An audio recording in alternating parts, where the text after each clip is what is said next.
Two lads sat at home, plastered after a night on the piss. Their only wish was cheesy chips, but to walk to the chippy was a bit of a mish. And so they slouched down on the couch. Each of them has a can in their hand. They're going to try and hatch a plan to go get served at the burger van. They're both young and naive, and thus they truly believe that by driving through the back streets they can sneak past police and fetch their treats. Intuition led them into the car where one turned the ignition, signalling the beginning of the mission that would end up with both these lads no longer living. They pull out of the drive, using only fog lights to keep out of sight, because of all things, drivers fears being slapped with a fine.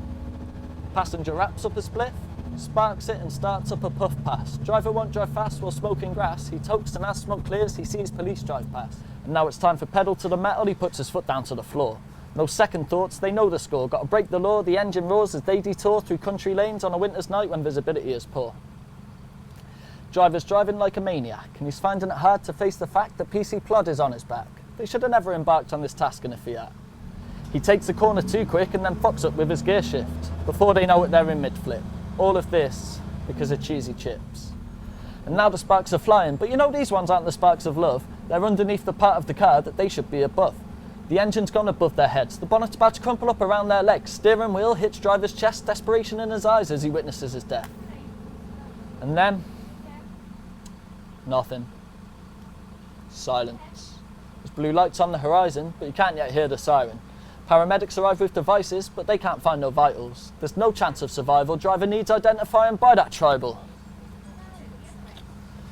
By that tribal tattoo that's upon his left shoulder. It's the only bit of him that wasn't hit by the motor. His body's turning colder because he wasn't driving sober. There's no life left in his eyes because now his life is over. His poor old mother, she expelled a scream that can't be compared to any other when she seen her son led under the cover. Her poor little boy, all she wants is for him to hug her. And the driver's looking down from heaven, can't tell his mum he loves her. And let's not forget the passenger. He survived the crash, but now he's got a catheter. His life support's powered by a 220 volt adapter. Tracheostomy in situ, he's got both legs wrapped in plaster.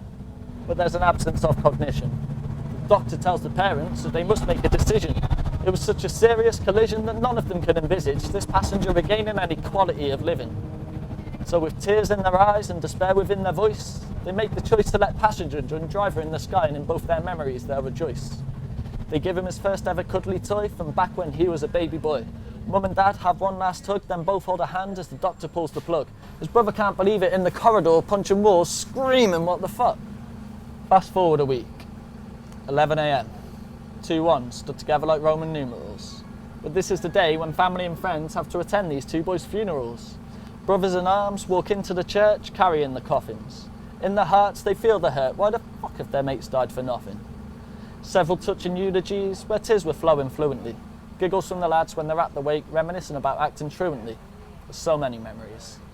But that's all that's left is memories. Every one of them can feel the pain for which there is no remedy.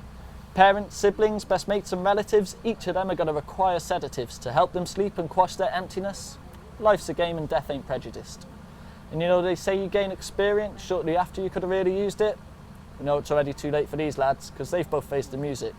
But your future, you can choose it, and it really ain't that confusing. All you need to do is not drink and drive, then 6 feet deep you won't be snoozing. Use a bus, get a taxi, exploit the leg strapped to your waist. I've already lost too many mates and it's a goddamn bloody waste. Raise my glass to all of them. Big shout to my best mate Ed Case. Please, learn a lesson. Don't get behind the wheel if you're off your fucking face.